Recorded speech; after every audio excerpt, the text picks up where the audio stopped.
20 мэдрэг үзэгчтэй та бүгдийн өнөөдрийн ажил үйлс өөдрөг бүтэмжтэй өнгөрсөн гэд итгэлтэй байна. 25 дугаар суугт телевизийн дуустдгаараа хилцүүлэг энэ удаагийн дугаараа өргөн барихад бэлэн болж байна. За 2025 он гараад бараг талдаа орчихлоо. За Монгол улсын нийгэм эдийн засгийн амьдрал үргэлжилж байгаа. За тэгвэл өнгөрөх оны сүүлээр засгийн газрын тэргүүн за энэ хаврын чуулганаар татвар нийгмийн даатгалтай холбоотой багц хуулиудыг бол их хурлд өргөн барина гэж бас амлаж ийсэн. За мөн нөгөө талдаа иргэдийн зүгээс ч гэсэн нийгмийн даатгал, эрүүл мэндийн даатгалтай холбоотой бас энэ санал шүүмжлэл бол нэлээд газар авч байгаа. Өөрөөр хэлэх юм бол Монгол улсад сүүлийн 30 жилийн хугацаанд үйлчилж байгаа эрүүл мэндийн даатгалын тогтолцоо ер нь зөв үү буруу юу хаашаа чиглэж байна. За ер нь олон улсын жишээг ямар байгаа юм. Монголчуудад өөр гарц гаргалгаа байгаа юм уу гэдэг дээр нэр бөгөө 6 зочинтой 2 цагийн хугацаанд ярилцаж шийдлийг хамтдаа хай гэж зорьсон юм а.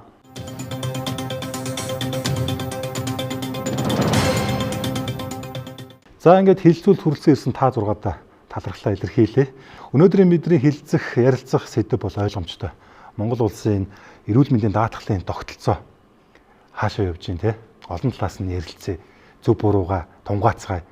Магадгүй та бүхэндээс гарч шийдэл байдаг бол энэ 2 цагийн хугацаанд амжаад бас түүнийг илэрхийлээч гэж хүсэж байгаа шүү те. За тэгээ албан ёсоор хилцүүлгээ эхлэе. За өнөөдөр манай хилцүүлэгт 6 газраас ингээд төлөөл болоод зочд ирсэн байна.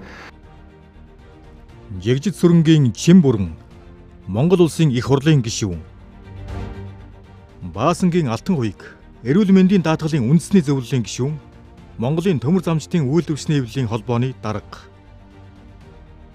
Пүрвийн оюун цэцэг эрүүл мэндийн яамны стратеги төлөвлөлтийн газрын дарга Баян далайн ууган баяр эрүүл мэндийн даатгалын ерөнхий газрын бодлого төлөвлөлтийн газрын тусламж үйлчлэгээний багц зохицуулалтын хэлтсийн дарга Анх хоёрын Батбаяр Азийн хөгжлийн банкны эрүүл мэндийн санхүүжилтийн тогтолцоог бэхжүүлэх төслийн зөвлөх Базар гүрийн Бадам цэцэг Монгол улсын иргэн. За тэгээд хэдүүлээ ажилдаа шууд шуурхаал ороо. Яагаад гэвэл та бүхэн бас эндээс гараад бас ажил төрөлтэй байх. Тэгээд миний хамгийн гол нь энэ дэлгэцнэр бэлдсэн одоо яг кейсүүд манаас амжиж энэ цагтаа багтах нь гэдэг л бас асуудал байна л да. За тэгээд их хурлын гишүүн чин бүр ингээд шууд асууя. Монгол улсад одоо энэ хүчин төгөлдөр үйлчилж байгаа нийгмийн даатгалын энэ хууль дүрм гэдэг юм уу тогтолцоо яг энэ нийгмийн хүлээлтэнд хүрж байна уу? Яагаад иргэдийн зүгээс өнөөдөр энэ нийгмийн даатгал, эрүүл мэндийн даатгалын тогтолцоог юм хувцаар шүүмжилдэг болчихвоо? За нэгт бид эрүүл мэндийн даатгалын тухай ярьж байгаа тийм ээ. Тэгэхээр эрүүл мэндийн даатгал маань 2020 оны 8 дахь удаагийн парламентын сонгуулиар ээлжид бус чуулганаар сонгогдсон гутаа хийсэн хамгийн том ажил бол эрүүл мэндийн санхүүжилтийн тогтолцоог өөрчлөх энэ том өөрчлөлтийг бид хийсэн. Нэг ёсондоо хуучин тогтолцооны ор санхүүжүүлдэг тогтолцооноос бид гүйцэтгэл дотроо үр дүн чанарыг тооцдог, чанарын өрсөлдөөнийг бий болгох юм том тогтолцооны шинжилгээ хийсэн өөрөө бол одоо гарцаагүй зөв. Би ч өөрөө энэ салбарыг бас одоо гараад үрж хөгжүүлж бас зүтгэж яваа хүний хувьд бол ер нь ийм болоосоо гэж олон жил эрүүл мэндийн салбарыг бид ярьдаг байсан. Нэг хүн эмчлэх гээл сар бүр одоо төлөвлөгөөд эдийн засагтай мөнгө нь та жилдээ 2 сая төгрөгнөөс илүү өвдөж болохгүй. Ирэхгүй. За эрүүл мэндийн байгууллагуудад өгж байгаа төсөв нь хүрэхгүй. Тэгээ сарын төгсгөлөөр дандаа ар гэрт нь им тариа захина. За дээрэс нь одоо өндөр өртөгтэй том хагалгаа хийх гэхлээр одоо нэг удаа хэрэглэдэг баажууд үнэт. За тэрийг нэг ар гэрт нь захихлаар эрүүл мэндийн салбарынхны мань мэтийг хувийн аптекатаа явуулж бараага зараад байгаа юм шиг харддаг. Энд чинь хардах нь ард түмэнд ирэх нь байгаа шүү дээ. Ингээд ерөөсөө нэг тийм эмчлэгч, эмч өвчтөн хоёрын дунд тийм үйл итгэлцлийг бий болгодог байсан бол бид 2016 онд өндөр өртөгтийг төр даадаг боллоо. За үүний дараагаар 20 онд бид энэ санхүүжилтийн тогтолцоогоо өөрчлөөд гүйцэтгэлээр санхүүжүүлэх том алхам хийж өгөөд ердөө 450 тэрбум төгрөгтэй байсан даатгалын сан өнөөдөр 2.85 тэрбум төгрөг болчиход байгаа шүү дээ. Тэгэхээр бид бол зөв алхам аяасан. Зөв зүйл рүү орсон. За үүний үр дүнд одоо би зөв ганцхан жишээ хэлэхэд өнөөдөр бид хамгийн үнэтэй эмчилгээг ярил л да. Жишээлбэл одоо эртний шилжүүн суулгах тухай ярихад л гэр орноо зараад гадаад улс руу явдаг байсан бол энэ том тогтолцооны өөрчлөлтийн үр дүнд иргэн хүн мөнгөтэйгээс үл хамааран эртний шилжүүлэн суулгах энэ боломжинд бүрдэж чадсан. үүгээр дамжуулаад тэр эрхтэн шилжин суул хагалгаа хийж байгаа эмнэлэг нь өөрөө ар гэрээс нь мөнгө нэхгүй ямар амар амгалан болж байгаа гэж санана. Өвчтөө хүнийг та мөнгөтэй юу гэдээ яриа сууж байгаа эмч хүнд асар их дамттай байдсан шүү дээ. Тэгээд мөнгөтэйгээс нь хамаарад эмчлэн гэдэг чинь юу гэсэн юм чи шударга биш явдал байхгүй. Тийм учраас бид санхүүгийн эрсдлээс нь хамгаалж чаддаг. За дээрэс нь мөнгөтэй мөнгөөс үл хамааран эмчилгээг авах боломжтой болгоод эмчилгээ аваад ядуурахгүй байх юм том алхмыг одоо эхний том алхмыг хийж чадсан энэ том өөрчлөлтөө л гэж хэлье. За оюун цэцэг дарга бид яг энэ 30 гаруй жил ингээд нэг тогтолцоогоор системээр явчлаа л да. Гэхдээ яг зүгээр та ингээд эрүүл мэндийн яамыг төлөөлж байгаа те. Энэ манайгийн одоо яг энэ систем зөв гэж та бодож байна уу? Тэгэхээр ер нь бол манай эрүүл мэндийн салбар чинь хөгжиж 100 жилийн тогтолцоо 100 гаруй жил хөгжсөн тогтолцоо шүү дээ. Ер нь бол олон улсын түвшинд бол бас харьцангуй газар нутгийн хувьд хүн ам одоо ихт тархаа бутархаа байрласан Монгол улсын хувьд манай эрүүл мэндийн тогтолцоо бол бас харьцангуй хүндээ хүрсэн тогтолцоо гэж олон улсад үнэлдэг.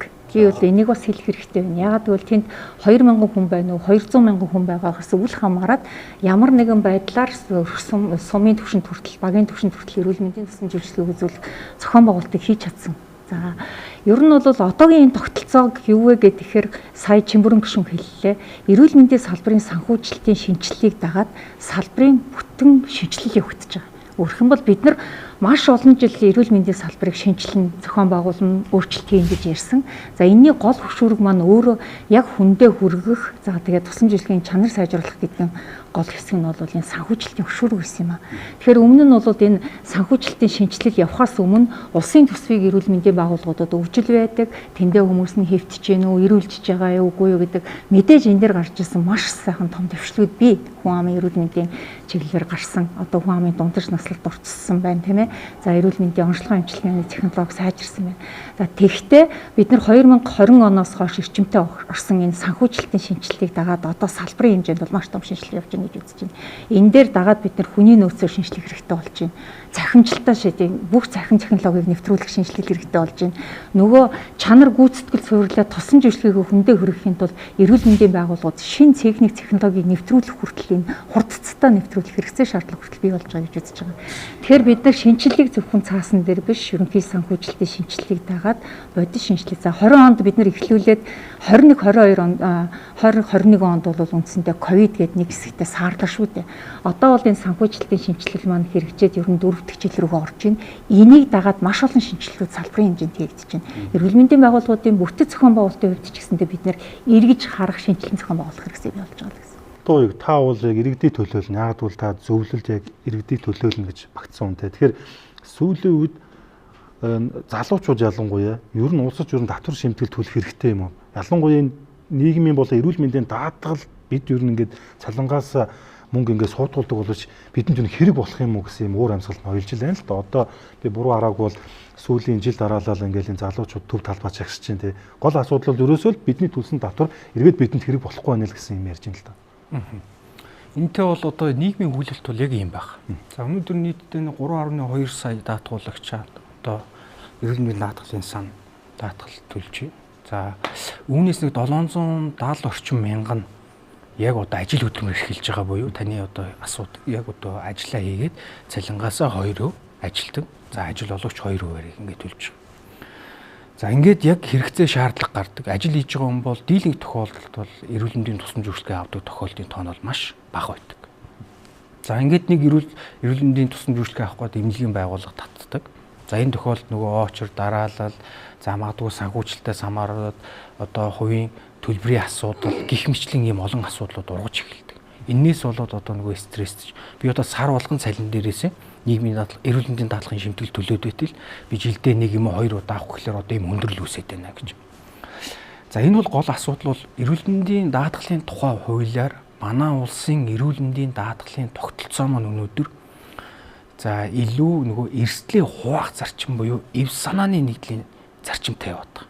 Нэгсэндээ бид нар санд бүх одоо ажил хөдөлмөр эхэлж байгаа иргэд за ажил олгогч буюу хуулийн этгээд дээр нь төр энэ санд мөнгө хуваарлаад төвлөрүүлээд за энэ сангаасаа буцаагаад ингээд үйлчлэлүүд аваад эхэлж байгаа. Тэгэхээр яг энэ тохиолдолд бол илүү нөгөө ажил хөдөлмөр эхэлж байгаа хүмүүс бол ямар нэгэн чирэгдэлгүй ямар нэгэн цаг хугацааны алдагдaltaгүй. За дээр нь магадгүй ингээд шимтгэл төлж байгаа бол нэмэлт төлбөр төлөхгүйгээр одоо хүртээмжтэй, шуурхай, чанартай бүтээгдэхүүн үйлчлэгийг л одоо одоо миний өмнөөс даатгал төлж өгөөч. Энэ эрүүл мэндийн тусламж үйлчлэг үзүүлж байгаа байгууллагуудтай гэрээгийг хийж гэрээлтийг байгуулаач гэж ингэж л явж байгаа. Тэр утгаараа бол яг өнөөдөр манай энэ эв санааны нэгдлийн зарчим маань өөрөө эрсдлээ хуваалцах энэ зарчмын хувьд бол өнөөдөр магадгүй бид төлж байгаа ч гэсэн бидний үр хүүхэд, магадгүй бидний ээж аав, эмээ өвөөгийнхэн ч гэсэн эрсдлүүдэд бид нар энд хариуцж байгаа. Магадгүй одоо сая нийгмийн даатгалын тогтолцоо өөрөө бас нөгөө талдаа сая энэ багц зүйлийн шинжилгээр нь хагас хуримтлалын асуудлыг ярьж эхэлж байгаа. Тэгэхээр илүү одоо магадгүй тогтолцоо маань эв санаа гэхээсээ илүүтэйгээр магадгүй холбогдох тооцоо судалгаануудаа хийгдээд эрүүл мэндийн тусламж үйлчлэг үзүүлж байгаа байгууллагуудаа маань очир дараа чанар сайжраад эхлэх юм бол яг энэ одоо хэлж байгаа одоо шимтгэл татвараа төлөх нь зөв буруу гэдэг асуудлыг шийдвэрлэх бүрэн боломжтой болж байна. Нөгөө яралтай тусламж, зүрх судасны өвчлөл, харвалт, шигдээс гээд энэ нэн шаардлагатай тусламж үйлчлэгээр биднээс илүү гол анхаарлаа тавьж төсвөө зохицуулалтаа хийсэн гэсэн. Нөгөө тодорхой хэмжээнд хүлээж болох тийм тодорхой хугацааны дараа эмчилгээ үйлчлэг авахын боломжтой өвчлөлөө биднээс тодорхой хэмжээнд тоо тавьж хязгаарласан гэсэн. Тэгжээж биднээс төсвийнхаа нөгөө санхүүжилтийн сахилга батыг барьж ажиллаж байгаа л гэсэн. Одоо би нэг тоо харсан л да. 2024 онд одоо нийт танаас хангаас гарсан мөнгөн дүн энэ оны эхний 2 сарын мөнгөн дүнгээ харахаар энэ 2025 он болог 24 оноос бараг давж харагдаж байгаа. Өөрөөр хэлэх юм бол жил тутам сангаас одоо хүмүүс мөнгө авах нь бол нэмэгдчихлээ л да. Тэгт чинь одоо нөгөө нэг энэ шин залуу үе чинь болохоор бид нар энийг бол сайн дураар даатгуулнаа. Ингэж албадлан тэг албан журмаар биш те. Одоо өөрийнхөө яг сайн дурын үндсэндээ даатгуулнаа гэж яваад байдаг. Энэ цан чинь ингээд явж байгаад ингээд утахгүй мөнгөгүй болчих байдэ гэж л жоо эмзэглээд байна л да. Одоо ер нь яг санд чинь хичнээн дөрөв гэдэг юм. За эрүүл мэндийн даатгалын сангийн тухай хууль бол жил болгоны эцэст батлагддаг. Оны өмнө батлагдсан байгаа. Энэ оны 25 оны манай орлого бол 2 их 80 500 тэрбумаар. Зарлага нь бол 2 их 80 293 тэрбум төгрөгөөр батлагдсан байна. За энэ одоо даатгал маань сая алтан үе гишүүн хэллээ. Энэ бол эв санааны зарчимд байдаг. Хэн их төлсөн эсгээсээ үл хамааран тусламж үйлчлэгийг авдаг мөн энэ 2016 онд эрүүл мэндийн даатгалын тухай хуулиараа эрүүл мэндийн даатгал маань албан журмын даатгал болсон. Тийм учраас Монгол улсын иргэн бол заавал даатгуулах ёстой. Одоо тэгэхээр одоо маань залуучуудын хэлээд байгаа юу гэхээр би даатгал төлсөн одоо жишээ нь 23 онд эрүүл мэндийн тусламж үйлчлэгээ аваагүй бол жишээ одоо 25 онд тусламж үйлчлэгээ авахтаа одоо тэр өнгөрсөн жилийн одоо нөхөж төлмөргүй байна.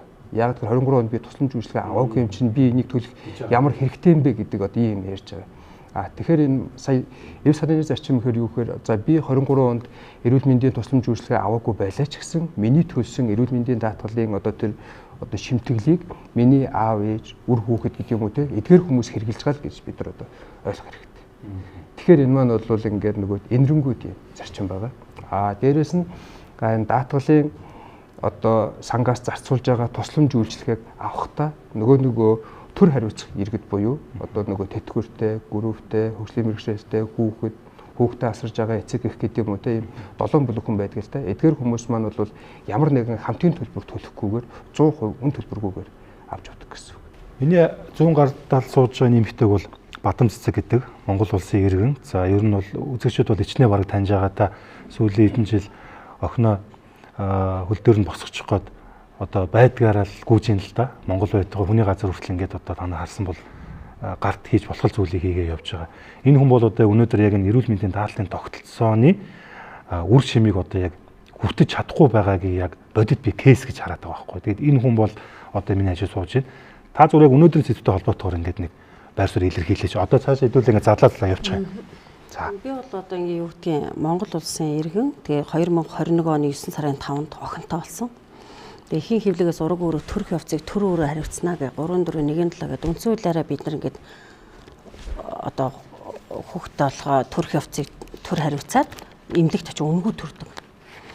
Тэгтэл төрөх явцдаа бид нарын хүүхд асуудалтай болчихдог. Би бол энэ үйлчлэгийг авч чадахгүй байна гэж байгаа. Би бол одоо хариуцлагатай ээж байсан. 4-7 хоногтод нь үзүүлж исэн, хувийн хвшлэг хийж явахдаа татвараа төлж исэн, нийгмийнхаа даатгалыг төлж исэн. Яг л бодит кейс бол би. Яг ингээд нөгөө нэг одоо албаны хүмүүс ярьж л да бид нар бол хууль дүрмийг журмын дагуу явж байгаа. Одоо миний юмээ өвөө хэрглэж байгаа гэдэг. Үгүй. Залуучууд мянган залуучууд хүний нутагт яг наад шиг өвчин зовлонтой ингэсэн хүмүүс очсон байгаа. Бид нар бол Монгол улсын энэ даатгал ч юм уу нийгмийн даатгалаас нэрт өөрч авахгүй. Зөвхөн яаж ин ард иргэдээс ханд угуугаад үүрт байгаа бүхний зараад явж байгаа. Эргэтгэж хууралтай байна л гэж би харж байгаа. За. Ботоор зөвлөх. Азийн хөгжлийн банкнаас энэ маш том төсөл явж байгаа юм байна шүү дээ. Одоо ингээд харж байна л да. Тэгэхээр энэ хамгийн гол нь яг нөгөө нэг энэ эрүүл мэндийн санхүүжилтийн тогтолцоог бэхжүүлэх гэж байгаа. Хоёр имийг нэгтгэж хэлэх хэрэгтэй юм шиг байна. За нэгдүгээр эрүүл мэндийн санхүүжилт гэж өөрөө юу хэлээд байна гэхээр энэ эрүүл мэндийн салбар ч өөрөө ажиллаж байна тий. Тэр энэ чинь дэд бүтц хэрэгтэй, хүний нөөц буюу одоо эм цовлогчийн цалин хэрэгтэй. За тусламж үйлчлэгээ үзүүлэхэд чинь эмнэлгийн хэрэгсэл. За дээр нэмээд тэр эмнэлэг өөрөө үйл ажиллагаа явуулж ин зардал тий. Энэ бүх нийт гарч байгаа зардлыг ямар их усрээр санхүүжүүлэх үү?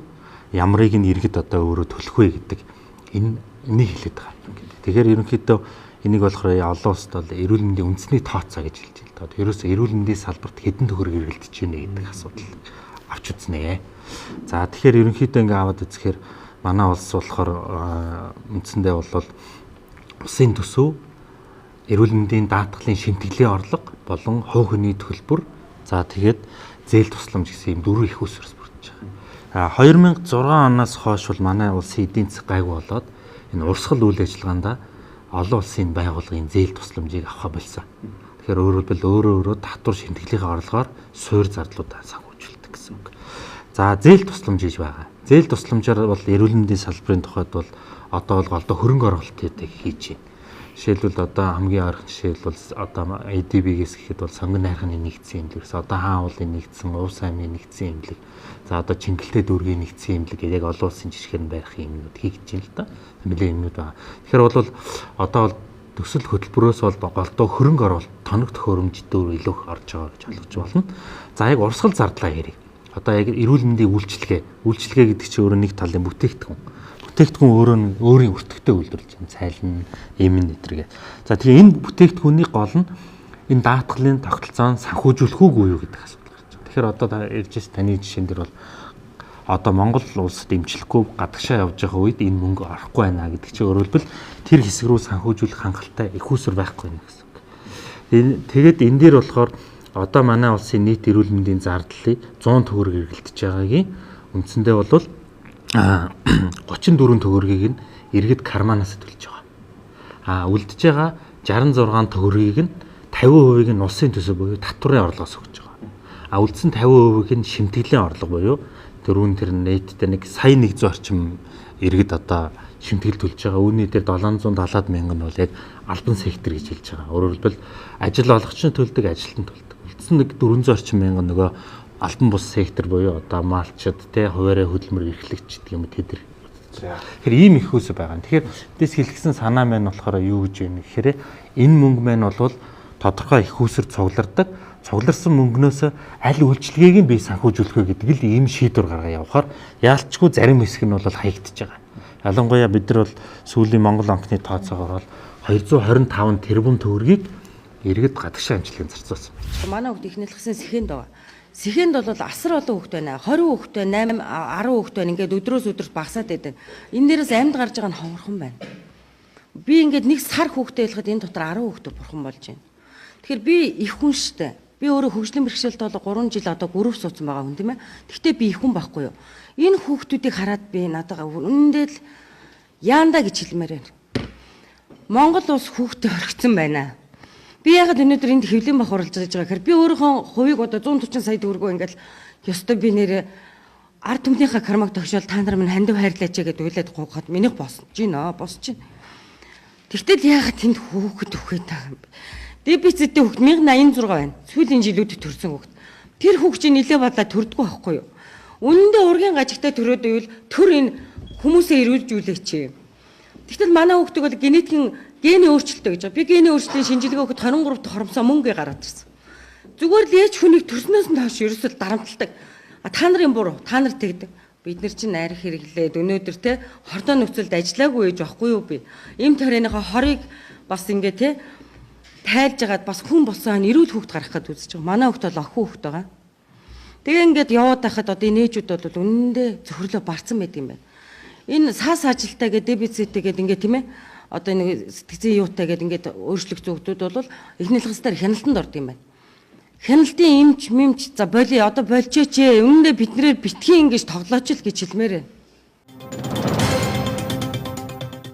За та 6-аас ямар ч хамгийн ихний ээлжинд асуу гэсэн зүйлээ асуулаа. Тэгээд нэг гормын санал байна. Та бүгд яг өөрсдийнхөө үзэл бодлыг маш товч тодорхой хэлээрэй те. Ягаад бол бидэнд ярилцах сэдв маш их байна. За чин мөрөн гишүүнээ та бол парламент дээр та өмнө нь эмч байсан. Эмнэлэг толгоолж байсан. Та яг энэ салбарын үнэлтэй. Тэгээ одоо та яг энэ 126-ны гишүүнийг нь болцсон гэж явж байгаа.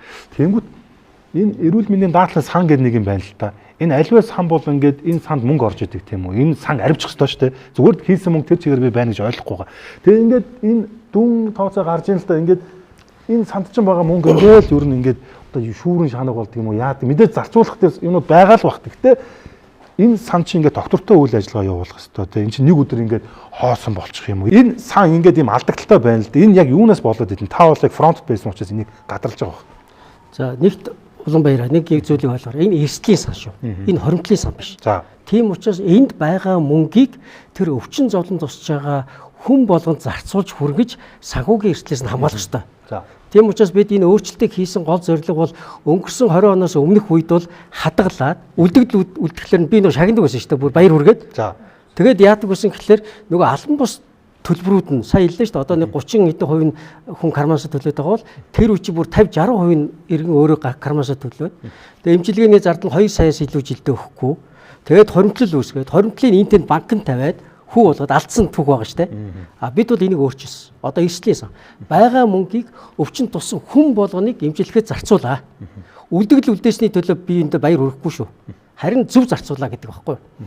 За тэгээд нөгөө талаас харахаар бид одоо сангийн тоог хардаа 2.80-500 тэрбум төгрөгчтэй бас бага мөнгө биш шүү тий. Тэгэхээр энэ дээр алдагдал үүсээд байгаа. Яагаад энэ өвөртэй ширтэ болоод байгаа гэдээ харахаар нөгөө ковид зар дахлын үед 260 тэрбум төгрөгийн алдагдал үүссэн. Нөгөө баахан шууд худалдаа авалт хийгээл тий. Тэгээ тэрийг эрүүл мэндийн сайдын сая юу гэж тайлж үзгээ. Тэрийг нөхөх гээд бид энэ гүйцэтгэлээс нь танаад яатсан гэдэг ба шүү дээ. Энэ чинь бол одоо татвар төлөгчдийн асуудал ноцтой зөрчиж шүү даатгаллагчдыг.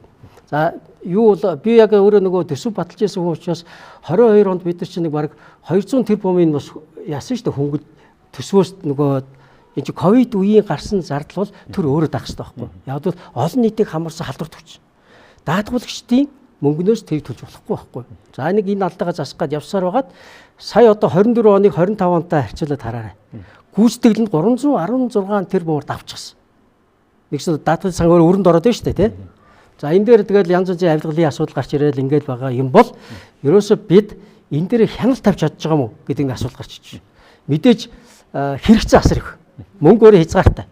Тэр болгоныг зөв зарцуулж яг оновчтой байх нөгөө амь эрсдсэн усуудаа хүргэж чадж гэнэ үү гэдэг энэ тогтолцоо яагаад хийж чадахгүй вэ гэхээр би захимжиж чадаагүй л шүү дээ. За. Тий? Захимжиж чадаа. Тэгэл заавал одоо нэг энэ даатгуулынхаа мөнгийг авах гэж энэ байгууллага очиж уулзаад байна шүү дээ биеэрээ. Биеэрээ уулзна гэдэг чинь ажлын тогтолцоог дэмжиж байгаа гэсэн үг шүү дээ. Очи яагаад захин байж болохгүй? Яагаад одоо манай даатгалынх нь бас нэг олонлог гэдэг нэг тийм систем гаргаад тэр олон нэхэмжлийг бүгдийг нь үзэж чадахгүй. Энд чинь хүний хүч хүрэхгүй шүү дээ. Баг сард хэдэн нэхэмжлэг ирдэг лээ? 1 сая орчим тий сар болгон. Энийг одоо энэ хиймэл оюуха AI-аар шийдэж байгаа. Одоо яг тэр чинь стартап компаниуд их байдаг шүү дээ тий. Одоо тэгэхээр яг одоо сая бол 26 оны засгийн газрын хөгжлийн бодлого дотор бол тэр орцол байлээ л тий. Би нэг ганц зүйлийг гайхаад байгаа. Би одоо эднээс бас асуумаар байна. Үгүй 316 тэрбумаар цогтутаад байна шүү дээ. Тэгээд 26 оныхоо юундаа бид даатгалын сангийн одоо санхүүжилтаа төрөөс даах юуг ингээд нэмээд бүр энэ алдагдлаасаа гараад ийм явъя. Энэ санхүүжилтийг нэмээд баяа энэ гэсэн тийм зорилго тавиад энийгээ одоо тооцооллын сангийн яам эдийн засгийн яамдаа өгөөд ингээд оруулж иж болдгоо. Тэгэл дутаал сүлд нь нөгөөх нь бөө хэрүүл болоод тэгээд хин дээр тусна гэж эмнэлгүүд нь гүйцэтгэснээ гүйцэд авч чадахгүй. Тэгээд ард иргэд эмчилж чадахгүй болж байгаа байхгүй төгсгөлд нь. Ковид цар тахлын улмаас Covid-19 үед эмнэлгүүд дээр авсан тусламж үйлчилгээний үрийн асуудлыг бид нэр явсаар хагаад 25 оны төсөв дээр нэмж орж ирсэн асуудал энэ дээр яригдчих. Тэгэхээр ойжсдаг энэ буруу та бүхэн буруу юм яриад байл да. Ковид цар тахлын үеийн тэр зөрөө мөнгө төр өөрөө зүгээр л хийх хэрэгтэй байхгүй юу? Бид даатгалын нөгөө санхүүжилтийн их үүсрүүд олгож байгаа зүйлүүд дээр санхүүжилтаа нэмэх тухай бас ахаад бодох хэрэгтэй. Бид иргэдийнхээ татварыг нэмэх биш, төрөөс дааж байгаа тусламж үйлчилгээнийхээ төсвийг байнга нэмж явах хэрэгтэй. Одоо бид бол нэмжил байгаа л да. Би бол бас чамлагаар чангатах гэж жишээлбэл 24 онд 25 оны төсөв батлахдаа 700 тэрбум байсан санхүүжилтаа төрөөс даах нь шүү. Түрүүн ярьлаа шүү дээ. Төр юуг дааж байгаа гэдэг те. Тэрийг 900 тэрбум болсон шүү дээ. Тий? 200 тэрбумаар ахиулсан. За тэгвэл эн чинь өөрөө одоо ажил хийж байгаа бид нар болохоор 2% өөрийнхөө цалингаасаа ажил олгогч нь 2 ингээд 4% өгч байгаа шүү дээ. Тэгтэл өнөөдөр бид яаж яах вэ гэхээр цалингийн доод хэмжээний 2% өгч байгаа шүү дээ. Тий? Тэгэхээр эн чинь өөрөө шударга биш байгаа байхгүй юу? Тэгэхээр энэ харьцааг төр дааж байгаа өндөр настан хүүхэд группт байгаа хүмүүс тийм ээ дээрээс нь одоо жирэмсэн эмэгтэйчүүд гэдэг эдрийг дааж байгаа мөнгөө бодиттой хэмжээгээр оруулаад тэгээ даатгалын сангаа нэг дотоодын нийт бүтээгдэхүүнийхээ нэг 6% төхүүлэх ийм ажиллагаа хийхгүй бол энэ мөнгө чи өөрөө хаан ч хүрхгүй байгаа гэсэн бодит хэмжээ энэ гарч байгаа байхгүй юу? Уган байдарга энэ нөгөө хуульч Батхүү ингээд бас дандаа комментл илэрхийлдэг л дээ. Тэгээ хэлж юм л та. Өөрөө ингээд баг 20 жил ингээд эрүүл мэндийн даатгал ингээд төлж байгаа. Тэгээ нэг удаа одоо улсын эмнэлэгт ингээд очсон юм байна. Тэнгүүд одоо өөдөөс нь ингээд очор дуурсан сарын дараа одоо ирж үзүүл гэсэн юм дугаар энэ төр өгдөг. Тэгээ одоо үнтэйгээд одоо үхэлтэй бишгээд ингээд мөнгөө бариад одоо хувимлэг барааддаг гэж байгаа юм л. Энэ маш нийтлэг. Одоо ингээд би санаж ин л та. Би сая өнгөрдөг өвөл бас нэг жихээ нэг дүүргийн эмнэлэг үзүүлэх гэсэн чинь зүгээр л ингээд одоо тэр тос одоо тэр марл бент энэ тэр гараал аптекээс аваад ирчихлээ. Тэгээ би нөгөө нэг өндөр даатгал одоо тэгээд олон жил төлсний маань хүрш юм биш л болж хувирж юм л та. Тэгээ зүгээр л ийм байгаа зүгээр. Энийг яаж байхгүй болгох уу те би энийг уулна байх л байна л да. Танах яад энэ. За тэгэхээр 20 оноос хойш бол нэгдүгээрт нь манай тусламж үйлчлэг авж байгаа одоо даатгуулагчийн тоо бол одоо нэмэгдсэн байгаа. 20 онд жишээ нь 2 сая хүн авч ирсэн бол одоо 24 онд 2 сая 850 мянга гэдэг 3 жилийн дотор 850 мянга хүнээр өсөж байна те. Тусламж үйлчлэгээ буюу тэр өвчлөл тохиолдлын тоо одоо 21 22 онд бол нэг 7-8 сая орчим тохиолдол байсан бол өнгөрсөн он те одоо яг даатгалаас авчихсан те. Тэгэх юм бол өнгөрсөн онд бол манайх нийт 11 сая тохиолдлыг одоо санхүүжүүлсэн байх жишээний. Тэгэхээр бол энэ гүйцэтгэлийн буюу одоо энэ ухаалаг худалдаа авалтанд тогтолцоонд шилжээд тэ ингээд яваад ирэнгууд яасан гэхээр нэг нөгөө эмнэлгүүд маань санхүүжилттэй аль одоо их тусламж үйлчлэгээ үзүүлсэн олон хүнийг эмчилсэн их санхүүжилт авч байгаа тэ. Ингээд ирэнгууд манай даатгалын сангийн мөнгө тухайн жилийн одоо өвчлөл тохиолдлыг одоо санхүүжүүлэхэд хүрэлцэхгүй байна. Тэгэхээр энэ асуудлаа одоо шийдэхин тулд бид нар яасан гэхээр төрөний Батбаяр зөвлөхийг хэлсэн одоо нөгөө аль тусламжийг бид нар авах вэ гэдэг дээрээ одоо эрэм бодоо гаргахыг одоо оролдож байна л да. Тэрний өгсөн үг гэхээр бид нар одоо ингээд өвчлөл тохиолдлоо дотор нь нэн шаардлагатай тусламж үйлчлэгээ буюу яг тухайн цаг мөчтөө иргэн тусламж үйлчлэгээ авахгүй бол амь нас нь эрсдэж болзошгүй те. Одоо ингээд урт хугацаанд хөгжлийн мөрчлөлт хүргэдэг гэдэг юм уу. Эдгээр өвчтнүүдийнхээ одоо санхүүжилтийг болохоор яг ингээд гүйцэтгэлээр нь 100% одоо ингээд санхүүжүүлээд явъя. Нөгөө талдаа алин дээр нь төсвийг бууруулах вэ гэхээр хүлээгдэж болох л гэж одоо үзэж байгаа юм л да. Даатгалын тогтолцоо чи өөрөө тэр эрсдэлтэй учрах үедээ хэрэглэх гэж яаж байгаа болохоос биш төлсөн хүн болгон дуртай үедээ эмнэлгээс үйлчлэгээ авал сайн даатгал гэсэн зүйл. Ийм яаралтай жихэн өвдөөд эн чинь аюу хүчтэй өвдөн заавал хурдан эмчлүүл хэрэгтэй учраас бид энэ даатгалын үед нэг чухал өөрчлөлт оруулж гисэн шүү. Энэ бол түргэн тусламж буюу яаралтай тусламж авахд та даатгалаас үл хамааран дурын эмнэлэг дээр очиод тусламж авах хэрэгтэй байхгүй юу? Мэн тэрийг асуусаар нь тийм за яах вэ? Тийм өөрчлөлт оруулсан шүү хуулинд. За бодон зөвлөлөө. Би болохоор ингэж байгаа байхгүй. Би одоо ингээд яг өвдөг цөмөрцөө явж байгаа. Би хүний нутагт тэр 30-40 саяар янзлуулж чадахгүй өөрийнхөө нутагт улсад ирээд ингээд түргэн тусламж дээр очиод ч юм уу очир аванд гэмтэлээр очиод үзүүлэхээр өвдөг солиулэхээр ковот авахгүй. Даатгалын мөнгө авахгүй ковот орж ирээгүй. Энэ бол яг бодит амьдрал дээр байгаа зүйл аахгүй юу? Та нар ширээний ард ч юм уу ингээд өнөөдөр тийм 2 3 жил хүлээн.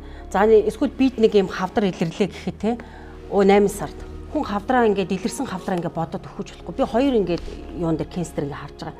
Монгол улс даяараа 4 эмнэлэг дээр улсын том 4 эмнэлэг дээр одоо яг өвдөг солих ковид байхгүй. Хүн яга урьдчилан сэргийлж болтгүй юм. Яг та бол ингэж байгаа байхгүй. Чи өнөөдөр юм төллөө гэхэд тэр чин хүүхэд чинь юм өтөл насны чи ирэл. Эдэр насны хүн өвдөхгүй юм уу? Эрсдэлтэй юм байна штэ. Тэгэхээр бид нар өнөөдөр нь штэ ийм байхгүй юу? Үгүй бид нар өнөөдөр ийм байхгүй юу гинэ. Яг иргэнлүүгээ чиглэсэн эрүүл мэндийн юмыг хийх гэж зүгээр чим өрөнгө шүн би юу яа долгонж байгаа юм биш. Хилээд байгаа юм. Гэтэл яг энэ хийж байгаа бүтэц тогтолцооны өөрчлөлт явагдахгүй байна. Эрүүл мэндийн салбар дээр. Тогтолцооны өөрчлөлт гэдэг нь юм яг ийм заваарсан юмнуудыг чи янзлах ёстой. Ковид үед би эндгээс ковидсан. Би тэгэхэд төрчөөд би зүгээр л ийм аяг шүл угаал би өгтлээ өөрийнхөө мемний сүг угаад өлсөсөн. Тэнд ямар төсөв байсан юм? Миний 2 сартай хүүхэд ковидлаа гэхэд 2 настай хүүхдээс 3 настай хүүхдийн хэрэглэх эмийг л хийцэн байсан шин. За тэгэхээр ингэж хөө. Үгүй тэр ямар өнөөдөр одоо нөгөө амар их тэр бомын чинь зүгээр л ингээд шийдсэн. Одоогийн сонстоо мөнгө чи өрөхгүй байгаад байгаа шүү дээ. Гүү шүү дээ. Бага мөнгө дээрээ өрөхгүй биш байхгүй юу? Бид нар дэннүү юмыг шүү дээ цацаж хэрглэж байгаа. Ер нь зүгээр та нар бодорой. Би энэн дээр шүү дээ яг мэрэгжлийн талаас биш би иргэн хүн талаасаа л ирж байгаа юм. Миний хүүхдээ 2 хоногийн дараа өнгөрнө гэж хэлээд би хүүхдэд онгоц тоноглоод ниссэн. Манай салбарын бүх юмд гажуудал байгаа. Ганцхан эрүүл мэндийн салбар биш. Гэтэ Монгол улсын үнд капитал болсон хүн гэдэг юм өнөөдөр эрүүл байжгаад улс төр хийн эрүүл мэндийн салбар явж байгаа гэдэг. Гэхдээ даатгалын асуудал дээр ч энэ орох хэрэгтэй. Би даатгал төлсөн. За одоо ингээд одоо яг сая ингээд бидний төлсөн татвар шимтгэл маш одоо тий хараа хяналтгүй чинь зарцуулж байгаа байж магадгүй нэг кейс одоо яг явж байна. Одоо нийгэмд өрнөж байгаа. Би дэлсэн дээр харуулж байна тий. Монгол улсын ерөнхий сайдын хүүхдийнх нь найз бүсгүйх юм уу, бэрнэ гэх юм уу. За энэ би улс төрчөөж бодоогүй л дээ. За би алтан удаагаас эхлэе зүг та эрдий төлөөлж байгаа тий. Би харт хэрэгтэй. Залуучуудын учраас одоо ингээд талбайдаар ингээд жагсаж байна. Тий? Огцрох амархан гэдэг тийм үү? Энэ юу биш л дээ, тоглоом биш л дээ. Өөрөөр хэлэх юм бол бид нар өндөр эрүүл мэндийн дааллын одоо энэ тогтолцоог тойрж ярьж байгаа, энэ төлж байгаа иргэдийн одоо энэ мөнгө тий. Эргээд одоо тэр хүндээ хэрэг болж гин үү, маа тогтолцоо зөв бурууж ярьж байгаа боловч бид цалин орлогоосоо 1000 татвар шимтгэл төлөөд яг ийм кейс болоод байвал хэн өнөөдөр Монгол улсад ажил хийх юм, хэн өнөөдөр татвар шимтгэл төлөх юм? Нөгөө талын худынх нь одоо гэр бүлийнх нь ээж нь хүртэл ингээд одоо нийгмийн дадлын газрын хэлцийн дарга хүртэл ингээд явж байгаа. Тэгэхэд Монголд 2хан ширхэг байдаг автомашиныг охиндоо бэлгэлсэн гэж өнөөдөр ярьж байгаа. За өнөөдөр яг энэ үүсэж байгаа нөхцөл байдал бол одоо ялангуяа залуучуудад бол энэ нийгэм шудраг байх талаар одоо ингээд давалгаалж байна л. За энэ бол нэг талаас бол нийгмийн үзэгдэл. За өнөөдөр бол бид нар илүү нөгөө эрүүл мэндийн даатгалын сан талаас ярьж байгаа учраас түрүүн Чимбүрэн гүшүүнийг маш чухал асуудлыг хүндсэн. Юу вэ гэхээр төр хариуцах тусламж үйлчилгээний зардлыг нэмэгдүүлэх ёстой гэж. Өнөөдөр эрүүл мэндийн даатгалын санд нийт даатгуулагчдын нэг 70%-ийг нь одоо төрөөс эрүүл мэндийн даатгалын шимтгэлийг хариуцах иргэд буюу энэ бий болгож. Нөгөө талдаа шимтгэлийн орлого талаас нь харах юм бол 27.7% бүрдүүлээд нөгөө талдаа зардал талдаа харах юм бол 77.2% болчихж байгаа. Уруу профессионалаар. Магадгүй одоо энэ татвар тий энэ одоо үрэлгэн байдал, үр ашиггүй хөрөнгө оруулалт энийг өөр газар руу биш энэ эрүүл мэндийн сан руу одоо тэр төр хариуцах тусламж үйлчилгээний одоо оруулах орлогыг нэмэгдүүлэх юм бол одоо өнөөдөр бидний бас яриад байгаа тодорхой эрүүл мэндийн тусламж үйлчилгээ авахд санхүүгийн хязгаарлалттай тулдаг, очо дараалттай тулдаг. За одоо бүтээгдэхүүн үйлчилгээний чанарын асуудал яригддаг. Энэ бүх асуудал маань энэ одоо сангийн орлого буюу их усүртэй шууд холбогддог. Одоо таны ярьж байгаа ч гэсэн энийг одоо нийгэмдэр одоо залуучууд гэлтгүү нийгэм дээр харж штэ. Энэ нь ерөөсөө энэ төсвийн нийт зардлын үр ашиггүй хөрөнгө оруулалт энэ зардлуудаа хэмнээч. Үр ашигтай хөрөнгө оруулалтаа хийгээч. Ялангуяа иргэдийн энэ эрүүл мэнд боловсролын асуудал руу бодиттой хөрөнгө оруулалтуудаа хийгээч. Энэ төсвийг нэмэгдүүлээч. Ингээм бол нөгөө талдаа тэр тусламж үйлчилгээ авж байгаа иргэдийн эрүүл мэнд Монгол хүний одоо амьдралын баталгаа, чанар, за дундаж наслалт. За энэний цаана өөрөө дахиад энэ бүтээгдэхүүн үйлчилгээг үзүүлж байгаа энэ салбар буюу эрүүл мэндийн салбарын хөгжил, хөрөнгө оруулалт, санхүүжилт, За тэнд ажиллаж байгаа ажилтны цалин хүйс, нийгмийн асуудал. За дээр нь тоног төхөөрөмж гээд энэ маань өнгөө бүхэлдээ нэг юм том зүйл болчиход байгаа. Энэ охиныг уран заяа гэдэг юм. 4-5 настай байхдаа ингээд галт өртөөд тэгээд ингээд одоо биеийн түлэгдээд ингээд одоо ингээд нас биенд хүрсэн. Тэгээ одоо ингээд нөгөө эн чинь эмэгтэй хүн бас нэг ээж болмоор байдаг. Тэгээд яг хөхнийх нь одоо яг тэр нөгөө сүү гардаг булчраа гэдэг юм одоо яг тэр сүү нь ингээд түлэгдэлтэй улмаас ингээд боломжгүй болсон. Шинэ одоо хаглаанд орё гэж танд гуйж байгаа юм л. Тэгээд энэ охин одоо бүр аргаа бараад энэ ерөнхий сайдынханд бэр нь одоо ингээд энэ 20-30 сая үнэтэй ингээд цүнх ингээд бэлгэнд авч जैन тий. Гэтэл одоо би ийм асуудалтай байна. Одоо энэ шудраг мөн үү гэдэг хөөх ингээд нэг ийм давлгаалаад ингээд явж байгаа. Энэ охин зориулаад ингээд мөнгө явж лээ л та. Тэгээд би бодохдоо бидний төлсөн татвар шимтгэл тэр дундаа эрүүл мэндийн даатгалын сан татан төлрүүлж байгаа тэр мөнгө маань энэ уран заяа шиг энэ бадамцэг шиг одоо энэ хүмүүс зарцуулалтаас юу гэж асууж байна гэхлээр бидний төлсөн энэ одоо татвар шимтгэл маань ингээд яг зорилгод бүлэгдээ очиж гин үү? Тэг яг тэр сандаа очиж байгаа юм уу те гэдэг дээр л эргэлзээд байгаа байхгүй. Бид эрүүл мэндийн даатгалын санхүүжилт сан өөрөө бас шудраг байж чадж байгаа гэдэг асуудал яригдж шүү дээ. Тэгэхээр иргэн бүр би эрүүл мэндийн даатгалд татвараа төлж байгаа. Энэ маань намайг эрслээс хамгаална шүү гэдэг итгэл үнэмшил аюул чухал байхгүй. Энэ итгэл үнэмшлийг хийх хамгийн чухал зүйл юу гэхээр сандраад нэг жоохон асуудал болоод эмнэлэгт очиход ямар гоё болцсон юм бэ? Энд чинь өндөр өтгөтөө онцлогогийн даадаг болцсон юм байна. Хүн төнд өвчнүүдийг даадаг болцсон юм. Нийслэлийг даадаг болцсон юм байна шүү гэдэг итгэл үнэмшил хэрэгтэй. Тэгэхээр манай даатгалын одоо үндэсний зөвлөл, даатгалын ерөнхий газар, за эрүүл мэндийн яам та бүгдэд нэг том алдаа байгаа. Юу гэхээр өнөөдөр би 5 жил энэ том реформ хийгээд явахдаа нэг алдсан зүйл бол даатгалын үндэсний зөвлөл нь эрүүл мэндийн яамныхаа өөдөөс үг хэлж чадахгүй. Энэ хоёр байгууллага нь нэг дор. Тэгээд даатгалын үндэсний зөвлөл бол даатгуулагчтай хамгаалаад нэрээ миний даатгуулагч одоо төлбөр юу санхүүжилтаа эрслээс хамгаалуулж чадж гин үгүй юу гэд яриад эн чинь яриад тэгээд төрн та нар мөнгөө нэмээч мөнгө чи өрөхгүй байна гэж та нар явах шүү дээ. Энд л эрүүл мэндийн яам нь болохоор за орцсон тийм байх шүү дээ. Энэ эмчилж байгаа эмнэлэг нь ийм их зардал гаргаж байна. Энийхээ дүнгээ тааруулахын тулд сангийн яамтай төсвөө яриа сууж байгаа шүү дээ. За тэгээд та нар тооцоогоо хийгээд актуар тооцоо моцоогоо хийгээд эн чинь жинхэнэ эрсдлийг даадаг болсон хүмүүс эрүүл мэндийн салбартаа итгэж сууж байгаа хэрэгтэй байхгүй юу? Тэгэхээр бид энэ дээр алдаад байгаа. Энэ бол нэг бол бид эрүүл мэндийн даатгалын сангаа корпоратив байдлаар гаргаж чадахгүй байгаа нэг том алдаа энэ. Хоёрт за тусламж үзүүлсэн нөгөө та нар гүйцэтгээд мөнгө олоод байгаарэ гэд том реформ хийчихэд тусламж үзүүлээд эмнэлэг үзээд баахан оронтойгоо нэмээд ажиллаад ихсэн чинь та нарын 20-30% ингээд танаад ахлаар яаж итгэл төрөх юм? Нөгөө эмнэлгүүд чинь за боли. Бид бөөн зардал гаргаад ажиллалаа. Ирсэн хүн болгоныг аваад эмчлээд бай гэсэн чинь хотлоо хийсэн байж тээ гэдэг ийм ухралд орсон байхгүй. Тэгэхээр энэ болгон чи юу нөгөө иргэдэд очиж байгаа итгэлцлийг байхгүй болгож байна шүү дээ. Энэ бол одоо хамгийн гол түлхүүр алдаа энд байгаа шүү.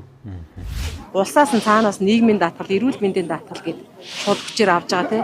За тэгээ бид нар бол төлөхгүй гэж байгаа юм биш. Бүгд төлөөд ингээ бүгд явж байгаа. Байрны лизтэй бүх юмнээ лизэндээ хажуугаар нь татвараа Монгол улсаа төлөө явж байна. За тэгээ Монгол улсаа төлөө явж байгаад нэгдүгээрт ерөөсөө эрүүл мэндийн даатгал одоо ингээ хоосорсон гэдгийг сонсоод их хүний хувьд бол маш харамсалтай санагдаж байна. Хүүхдээ аваад хэвтэх эмнэлэг нь хэцүү байна. Дээрээс нь одоо ард иргэд ингээд энэ утаандаа нэрвэгдээд ингээд хэцүү өвчлөөд одоо үзүүлэг гэхэд бүх юм нь одоо ингээд эрүүл мэндийн даатгалд нь хоосон эмнэлгүүд нь бүгд одоо ингээд төлбөртөө үзнэ гэд хэлсэн байна. Энэ дээр бол маш харамсаж байгаа учраас ер нь бол ирж бүр хүүхдтэй тэмцэе гэж одоо ирсэн байна. Эрүүл мэндийн сайд хэлсэн байгаа. Би бас энэтэй зарим талаар санал нийлээд байгаа. Нөгөө иргэдийг одоо нөгөө яг энэ хариуцлагажуулаад эрүүл мэндийн асуудал дээр манайд ч одоо нөгөө их алдагдж байгаа боловсруулууд байна л да иргэдэд те санхүүгийн боловсрал байна. Эрүүл мэндийн боловсрал байна те. Тэгээ энэ хоёр маань яг эцэстээ уйлтгэл юм байна л да. Яг одоо нэг эрүүл мэндийн боловсралгүй байж байгаад өвдөн тийм үү. Тэнгуут нэмээд санхүүгийн дарамт шахалт одоо ингээд ирддэг те. Одоо буруутгаж байгаа юм биш л да. Одоо яг л бидний байгаа бодит л амьдрал. Тэгэхээр ер нь бол яг түрүүн ярьлаа шүү дээ. Өмнө нь бол ер нь социализмын үед бид хүн амын эрүүл мэндийг хамгаална гэж ярьдаг гэсэн. Одоо бол бид нар хамгаална гэхээсээ илүү дэмжин өөрхөн бол эн чинь хариуцлага олцох гэж штэ. Бүхнийг одоо өвдсөн хойно нь төр аваад эмчилнэ, таныг эмчилнэ, эдгэрүүлнэ, иргэлжилнэ гэхээсээ илүү одоо эн чинь хариуцлагын механизм бас иргэндээ хүлээх хариуцлагатай байх байхгүй. байхгүй юу. Тэгэхээр одоо биднэрт ярьдаг л да түрүүн шимтгэл нэмэгдсэн тухай ярьж байна. Гэтэл бид нар одоо эрүүл мэндийн даатгалын сангийн зарцуулалтыг аваад үзэх юм бол яг түрүүн татвар төлөгчд бол 1.1 сая л байна. Үлдсэн 2.4 сая хүн маань бол яг улсын төсвөөр нөгөө 1.1 сая хүнийхээ төлсөн татврын хэмжээгээр тусан жившлийг авч байгаа жишээ. Жишээлбэл тэтгэврийн болон хүүхэд эрүүл мэндийн даатгалын сангаас санхүүжилсэн тусан жившлэгийн 70 орчим хувиар жишээлбэл эрүүл мэндийн тусан жившлэгээ авч байна. Иргэн өөрөө жишээлбэл жилдээ 72,000 төгрөг байсан баха тийм үү? 72,000 төгрөг төлөөд эрүүл мэндийн тусан жившлэгийг авах эрх үүсэж байгаа. Гэтэл та нарт өнөөдөр яг даатгалын тусан жившлэгээр зарцуулж байгаа санхүүжилтийг иргэний төлж байгаа шимтгэлийн хэмжээтэй харьцуулаад үзэх юм бол одоо ингээд юм одоо юу гэж хэлэх юм бэ одоо 30,000-аар хүн машина угаадаг, 2 удаа машина угаалах мөнгөөр даатгалаа санхүүжилтээ ингээд даатгачдаг. Энээс ч болоод ерөнхийдөө бас эрүүл мэндийн даатгалын санхүүжилт хүрэхгүй байна. Хоёрдугаарт нь одоо энэ дээр бас нэг энэ хүмүүсийн ойлгодог нэг буруу ойлголт бол ялангуяа эмнэлэг бол Монгол улсад хангалттай хэмжээгээр байна. Тэгэд эмнэлэг санхүүжилт тухай яриад байна. Гэтэл бид нар өнөөдөр тухайн амьлаг оршиж чадахгүй байна, эмнэлгүүддээ санхүүжилт өгөхгүй байна гэж яриад байдаг. Гэтэл даатгалч нь өөрөө санхүүжилтийн хэмжээ нь хязгаартай. Хязгаартай санхүүжилтийг бид нар хязгааргүй хэрэгцээнд яаж зохицуулах вэ гэдгээ бас энэ дээр чинь яам дээр бодлого явж байгаа шүү дээ. Айл тусламж үйлчилгээ төлхөө өвдөд байна. Тэрэн дээр нь хичнээн хэмжээний санхүүжилтийг бид нар өгсөн бах уу? Жилдээ хичнээн өвдөд байна. Ямар онцлогын эмчилгээнд дээр илүү одоо дэмжиж өгөх юм бол иргэн төвчөр санхүүгийн эрсдэл одоо багасж нөгөө буурахаар байна гэдэг. Тэгэхээр энэ маань өөрөө яг энэ чиглэлдээ одоо явж байгаа гэдэг утгаар түрүүний кейс ярьж ин л та бид нар яаралтай түрүүний залуу яаралтай тусламж үйлчилгээ авж байгаа тохиолдолд бол шууд авна. Харин хүлээгдэх боломжтой гэдэг утгаар нь магадгүй зарим тусламж үйлчилгээнүүдийг бид нар буцааж байна. Тэгэхээр тусламж үйлчилгээ авж байгаа хүмүүсийн нийт тоог авахар жилдээ нэг 5 бүр 8 сая хүртэлх хүн давтагдсан тоогоор тусламж үйлчилгээ авсан тохиолдлын тоо статистик гардаг байхгүй юу. Тэгэхээр энэ статистик дээр бид нар нөгөө зохицуулалтаа хийхэд чинь мэдээж түрүүн гишүүний ярьсан цахимжлалтын асуудал бол маш чухал. Тэгэхээр нөгөө татаас саяын эрүүл мэндийн боловсрал гэдэг дээр бид нар бас иргэдийнхээ эрүүл мэндийн боловсролыг дээшлүүлэх нөгөө яаж хүн амаа өвдөхгүй байх чиглэлд нэлээх мөнгө сангаа зарцуулах уу гэдэг асуудал бол бидний нөгөө яриад идэг нийгмийн эрүүл мэндийн тусан зөвчлөгээд ерөнхий том зургаараа яриад идэг хэсгэл яваад байгаа гэсэн үг. Тэгэхээр нэгдүгээр болохоор энэ ямар өвчнийг урьдчилан сэргийлэх боломжтой юм бэ гэдэг. Энд чинь эрсдэл учраад байна шүү дээ. Тэгэхээр өнгөрсөн статистикийг харахаар 58% нь өвчилж байна. Тэгэхээр аливаа даатгалын тогтолцооны чинь эрсдэл учирч байгаа магадлал нь ийм өндөр байна гэдэг чинь өөрөөр хэлбэл яаж юм? Илүү их эмнэлгийн үйлчилгээ авч байна. Тэ? Жишээлбэл тэгэхээр чи энэ чинь өөрөөр хэлбэл зардлаа нөхөхөд хэцүү байна. Монгол улсын их өвчлж чинь гэсэн үг шүү дээ. За хоёрдугаар тэгвэл энэс сэргийлж болох эсхийг нь бид нар төлбөртэй болгох ч юм уу тэрийг нь одоо хамтын төлбөр гэдэг нь зардлын тодорхой хувийн даахыг хэлээд байгаа. Тэгэхээр энийг нь баг бололцоо байна уугүй юу? Тэ? Тэгэхээр жишээлбэл нөгөө өвчлж байгаа шалтгааныг ялах тухай яриад байна гэсэн. Жишээлбэл арх уугаад ч юм уу тамхи насаа татаад тий жишээлбэл таргалаад өөртөө анхаарахгүйгаасаа болоод өвжилт хүрчээд бусад хүмүүсийнхаа төлсөн шимтгэлээр нь өнгөө имжлүүлээд байх нь зөв юм уу буруу юу гэдэг ийм асуудлыг өндөж штэ нэг талаас.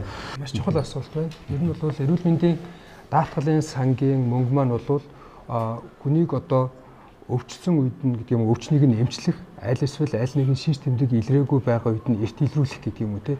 Энд одоо чиглэлдээ бол санхүүжилт маань бол гарч байгаа. Яг одоо өнгөрсөн онд бол 24 онд нийгмийн эрүүл мэндийн тухай хууль батлагдсан.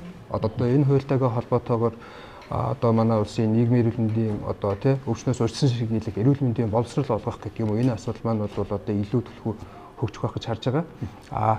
Даатгалын сан талаас гэх юм бол би сая хэллээ те бид нар өвчнийг нь эмчлэх тал руугаа эсвэл одоо эрт илрүүлэх тал руугаа явж байгаа. Яг саяны таны асуусан эрүүл мэндийн даатгал төлчөөд тусламж үйлчилгээ авч чадахгүй байгаа тийм эсвэл одоо авах шаардлага одоо үүсээгүй гэдэг юм. Эдгээр хүмүүсээ одоо урамшуулдаг ямар одоо механизм байх вэ гэдэг яг энэтэйгээ холбоотойгоор бид нар энэ 25 онд эрүүл мэндийн даатгалын сангийн орлогын журам гэдэг нэг одоо тийм журмыг боловсруулж байгаа. Энэ журман дээр ямар асуудлыг тусгаж байгаа юм бэ гэхээр даатгалаа төлсөн хэрнээ тусламж үйлчилгээ авдаггүй. Төрөний одоо жишээ шиг те насаараа төлчөөд нэг удаа очисон чи одоо ингээд авч чадахгүй ингээд гэж юм те. Гэтэл за 5 жил магадгүй даатгалаа төлчөөс одоо төлсөн хэрнээ нэг ч удаа тусламж аваагүй очоод эмнэлгийн тусламж үйлчилгээ авах бол түрүүний хэлсэн нэг хамтын төлбөр тий иргэн одоо өөрөө төлөх ёстой төлбөрийн нь 50% нь хөнгөлдөг байдаг юм уу тий тийм одоо урамшууллын механизмыг оруулж ирж байгаа. А мөн дээрээс нь энэ онд 6 төрлийн хавдрын эрт идрүүлгийг одоо хийгч байгаа. Тэгэхээр энэ хавдрын эрт идрүүлэгтээ бол бид нар яаж байгаа гэхээр сүүлийн 3 жилийн хугацаанд даатгалаа төлсөн хэрнээ одоо ямар нэгэн эмнэлгийн тусламж үйлчилгээ аваагүй тэдгээр хүмүүстэй төрүүлж одоо урилга өгнө гэсэн үг. Найзуудаа. Өнгөрсөн оны 9 сар санагдаж байна. Энэ нөгөө нэг ховийн имлгүүд ялангуяа те улсын имлэг шалгаагүй те нөгөө одоо нөгөө зардал орж ирээгүйгээд одоо танахаас зардал орж ирээгүйгээд те ингээд үе таалгаа ингээд барьцдаг өнөөдөр хүн үзэхгүй ч гэдэг юм уу. Тийм байхгүйгээд би санаж байна. Хаан уулын имлэгдэр хүртэл ингээд эмэгтэйчүүдийг үзлэг хийхэд хүртэл ингээд нөгөө нэг удаагийн бэлээ байхгүйгээд те хогны уут хүртэл одоо ингэж ашигласан эмэгтэй хүний доор тавьсан гэлдэг нэг юмч ярьж ийсэн да. Яг би мөнгө одоо баг нь ойлгож байна. Тэгээд энэ чинь хамгийн гол нэг энэ эмнэлгүүд чинь ингээд одоо яаралтай тусламж үйлчилгээг үзүүлж чадахгүй одоо ингээд хувь хувьсгал ялгаагүй те санхүүжилт орж ирээгүй байна гэж юм ярьж идэг те. 25 онд энэ үргэлжлэх гайгүй юу? Шийдэгдсэн үү? Энэ жил бид нэр одоо гаргасан одоо шийдэл нь үхээр тухайн жилийнхаа төсвийг 12 сард хувааж одоо сангийн амнаас тийм одоо тийм хуваар тавьж гисэн. Өнгөрсөн онд болохоор бидний гаргасан тэр одоо алдаа юусэн гэхээр одоо оны эхнээс ахуулаад 1 2 3 гэдэг юм уу оны үед эхний удирдалтаа өвчлөл өндөр байгангууд тэр мөнгөө одоо 11 12 сар дээр төсвөлсөн байсан мөнгөө одоо урагшин татаад эмнэлгүүдээ яг тухай бүрд нь сард нь гүйцэтгэлийг нь олгоод явсан. Ингээд ирэнгууд манай даатгалын сангийн тухайн жилийн одоо зарлагынхаа таацтай одоо 9 сард хүрсэн гэсэн үг л дээ 1.9-тэй. Тэгээд ирэнгууд одоо 10 сараас эхлээд тусламж үйлчилгээнд одоо зарцуулах одоо тухайн жилийнхаа төсвийнхөө зарлагынхаа таацанд хүрсэн учраас одоо эрүүл мэндийн байгууллагуудын санхүүжилтийг олгох чадахгүй одоо олох боломжгүй тийм нөхцөл байдал үүссэн. Тэгээд яг тухайн үед бол энийг Азийн хөгжлийн банкны болон эрүүл мэндийн сайдын багцаас хяналт үүсгээд тэгээд ер нь бол 24 оноо дарж гарсан. Энэ онд бол энэ байдлыг давтахгүй тул бид нар яг одоо таны саяны хэлээд байгаа тэр эмэгтэйчүүд төрөх гэдэг юм уу те тэр нэн шаардлагатай тусламж үйлчилгээнд дээрээ одоо 11 12 сард одоо тий яг мөнгөтэй байхын тулд одоо ингээд 12 сард нь хуваагаад тэрнийхээ дагуу одоо ингээд эмнэлгүүдтэйгээ одоо төсвийн хуваарийн дагуу гэрээ байгуулад ажиллаж байгаа гэсэн. За. Хурлын нэг гишүүн гарч ирээд ингээд нөгөө 13А маягтыг одоо сэргээж аваад баярлал гэдэг юм л та. Анх энийг байхгүй болох шалтгаан нь маш их хүн цуртал одоо энэ ойч дараалтай байдаг учраас энийг байхгүй болгосон гэдэг. Тэгээ одоо энэ дахиад ингээд бий болно гэхэл чинь одоо энэ нийгэмч хүлээж авах юм уу? Бид ч одоо урагшлах ёстой байстай. Эсвэл үнэхээр энэ одоо баримт энэ маягтанд байхгүй болохоор ингээд ерөөсө тусламж үйлчилгээ ерөөсө ачаалал дийлэхгүй байгаа юм уу? Санхүүжилт нь орохгүй байгаа юм уу? Энэ юу шүү? Эхлээд 13А маягт ямар зорилготой гэдгээс ойлгож л их чухал юм. Энэ бол манай эрүүл мэндийн салбарын хамгийн чухал амин сүнс нь баггүй юу? Тэгээ энийг авдаг нь өөрөө буруу юм. Ягаад гэвэл анхан шатны буюу өрхийн эмчнэр нь хүнээ үзээд та цаашаа наривчлан шинжилгээнд орох уугүй юу? Та эндээ эмчлүүлж болох юм уу? Нөгөө хөнгөлтэй юм аваад болчих юм уу? Тэр болгоныг зааж өгөх ёстой хүмүүс нь үцгүүгээр шууд дараагийн шатлалын эмнэлгүүд рүү очиод тэгээ зүгээр ханиадаа эмчлүүлэх гэж лавлгаа шатлалын эмнэлэг дээр баахан очир үсгээд тэгээд нөгөө 3 сар 4 сар ч болоод байгаа байхгүй. Тэгэхээр бид нөгөө анхан шатны тусламж үйлчилгээ бэхжүүлэх энэ том бодлогоо алдчихин гэсэн үг. Дээрээс нь нөгөө анхан шатны тусламж үйлчилгээнд дээр чи бид нар үцнийхэн төлөө санхүүжүүлээд байгаа шүү дээ. Зөвхөн одоо нэг иргэнээр санхүүжүүлж байгаа биш. Тэд нар маань орлогоо бас авч чадахгүй болчихж байгаа байхгүй. Нөгөө хүмүүс нь очих байлаа. Дуртай газар очих юм чи ямар хамаатай ингэж л очиж шүү дээ. Тэр энэ шийдвэр нь өөрөө их л бодож болгоомжиж гаргаж явахгүй бол бүхэл бүтэн салбарыг доншлогсон шийдвэр гаргах нь өөрөө их аюултай. За нөгөө талдаа сул талдаа юу байгаа? Сул талдаа гэхлээр бид анхан шатны тусламж үйлчилгээг чадваржуулах, бэхжүүлэх, сайн эмчнэр ажиллах тэр тогтолцоо хийж чадахгүй шүү дээ. Энэ өөрөө иргэдэд анхан шатантаа итгэдэг итгэлийг сулруулад байгаа юм. Нөгөө дөнгөж сургуульд өгсөн шинэ хүүхдийг авчиад өрхийн эмнэлгийн эмчээр авчиад авчихна. Нөгөө баг цалин өгөөл дараа жил ахаал дараагийн хүн ирнэ. Баг цалин өгөөл өөрснөө хэмнэлт гаргаж ил сайн гэдэг ийм буруу тогтолцоо ингээд бугшаал байгаад байгаа байхгүй. Урсгал зардал төрийн албан хаагчдын цалин хөлс юмнуудаа яагаад шимтгэл төлөгчдийн сангаас төлдөг юм бэ гэдэг энэ нэгдүгээр асуудал. Яагаад төр ажилуулж байгаа ажилтан албан хаагчийнхаа цалинг за өөрөө гаргаж байгаа гинтийн шийдвэрүүдээ өөрөө яагаад одоо сумдын жишээлбэл ажилчдын төрийн албан хаагчдын 40% нэмэгдлийг гаргаж байгаа юм бол яагаад төсвөөрөө өөрөө энийг даахгүй байгаа.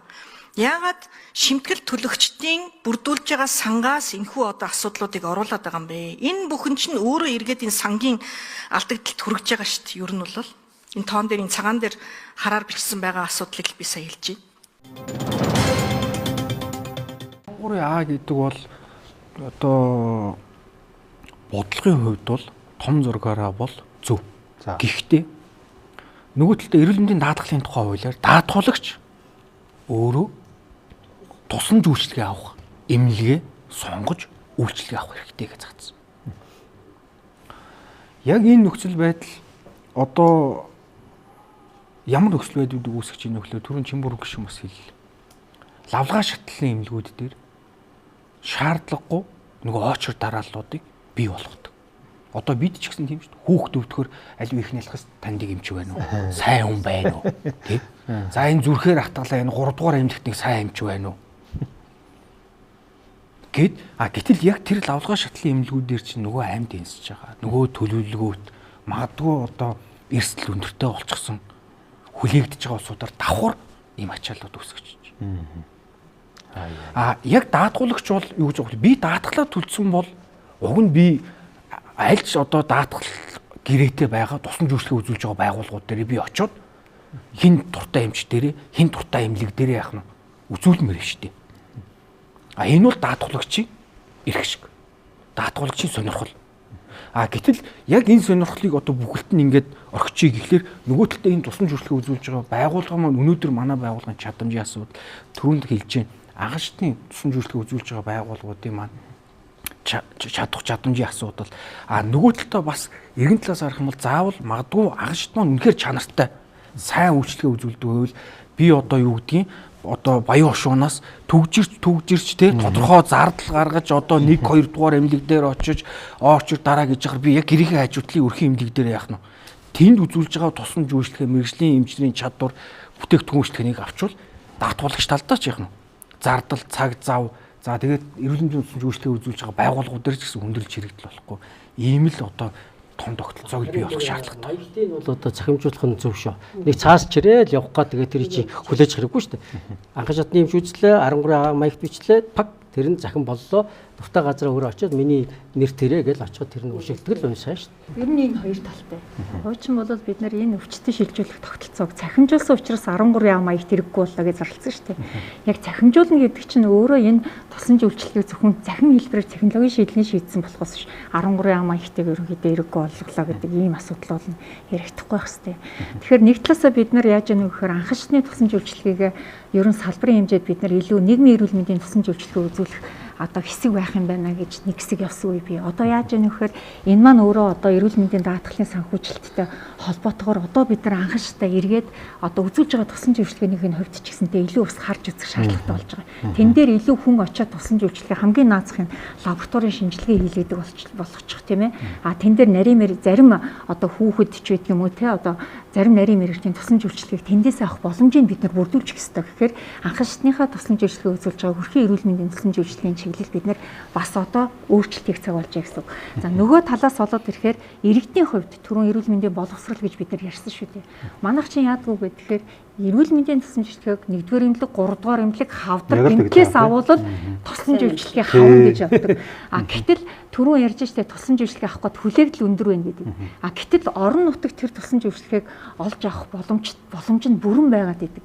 Тэгэхээр энэ маань өөрөө нөгөө зарим тохиолдолд эмнэлгүүд маань үзүүлж байгаа тусламж үйлчлэгээ сурталчлах тал нөгөө эмч эмнэлгийн ажилтнууд идэх тусламж үйлчлэгээ үзүүлж байгаа хэсгийн мэдээлэл бас дутмаг байна уу гэдэг дээр бид ч гэсэн бодох бас ястай. Тэгэхээр аль тусламж үйлчлэгийг ямар шатанд үзүүлэх үү гэдэг нь нэлээд чухал. Олон улсад энийг бол яг хөө түрүү ярьлаа. Эмнэлгээ сонгоно, эмчээ сонгоно. Яг л адилхан эргээл нөгөө 1 2 3 дугаар эмнэлэг дээрээ очиод тусламж үйлчлэгээ хүлээгдэнэ. Олон улсад яадаг вэ гэхээр хэрвээ та тэр эмнэлгийн тэр доктор эмчд үзүүлэх гэж байгаа бол тэр хэсгийн хугацааных нь зохицуулах боломжийг бол төлбөртэй эсвэр шилжүүлээд өгдөг гэсэн юм тогтолцоо байдаг. Тийм яарч байгаа. Одоо тэр эмчээс заавал тусламж үйлчлэгээ авах гээд байгаа тохиолдолтой. Тэгээд цагийнхаа хувьд зохицуулсан эдгээр зохицуултууд бол байдаг. Тэгэхээр бид нар иргэдэд таалах гэж боломжгүй байгаа юмыг заавал эмнэлгээ сонго, эмчнэрээ сонго гэдэг одоогийнхаа төвшөнд бол бас их болгоомжтой хийхгүй бол одоо яг ийм нөгөө хүлээгдэл чирэгдэл гэдэг юм чинь бас энээс үүсэх бас нэг эрсдэл үүсэж байна. За хэдүүлээ ярилцаад бүтэн цагийг ардаа өргөж одоо ганцхан цаг үлдсэн шүү дээ. Тэгээд сэдв маш их байгаа. Тэгээд айл гэрт ирсэн улсууд нь тэгээд манай американо кофег амтлуу таад маань таалагдав. Тий. Оолн түрүүнд хэлэх гэсэн тэгээд амтсангүй нэг яриа маань нэлээд халуун болоо явцсан. Тэгээд манай нөгөө хамтарч ажилтээ энэ нөгөө get гэд кофе хамтарч ажилтээ. Тэгээд таадаас түрүү халуунаар нас гаргаж шүүг айгу хичээсэн. Тэгээд энэ нөгөө Монголда яг нөгөө нэг юугээрээ хуурж бэлтгээд яг энэ пропо технологийн дагуу машиндаа ингээд хийдэг юм кофе байгаа юм. Тэгээд энэ американо гарч ийн латеш гардаг халуун шоколад туслах гардаг. Тэгээд та бүхэн бас яг энэ гэр болон ажлаар хамгийн ойрхон байгаа SU-д орох юм бол манай get кофе бол ингээ халуунаараа байгаа шүү дээ. Та бүхэн тэгээд үйлчлүүлээрээ манатаас хамтарч ажилтаа хэд хэдэн дугаар явчлаа. Тэгээд амттай байсан гэдэгт итгэлтэй биш шүү те. Дэжгүй үстэй те.